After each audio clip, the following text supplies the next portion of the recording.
And Joel, tensions between the Reserve Bank and the federal government are now spilling out into the public arena. We've heard from the Assistant Treasurer and he's taking some shots at the RBA.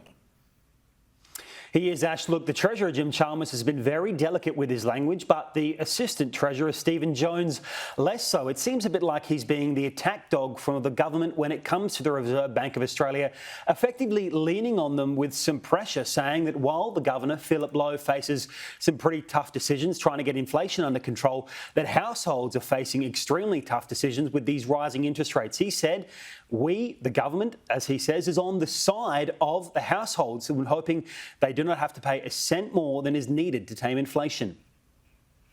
We think we're doing our bit, which is putting downward pressure on interest rates. And we also think there's plenty of evidence that the stuff that's already in the system, the interest rate rises that are already in the system, are pulling money out of the economy and dampening down on demand. And we are concerned that further increases are going to put pressure on households and businesses. Well, I think Steve is reflecting the views of a lot of people about trying to get some of these settings calibrated, and that we want to make sure that in responding to inflation that we don't crunch the economy.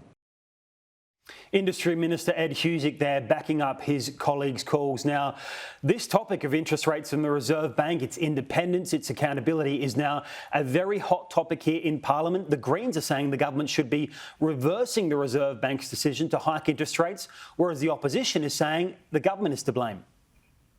The independence should not and never should equal a lack of accountability, and Dr Lowe has to be accountable for some of the things that he has said and that the Reserve Bank has done. Powers are there for the Treasurer to step in and override decisions that are made by the Reserve Bank, and it is abundantly clear that those powers were specifically designed to allow the government to be the final determinant of Reserve Bank policy.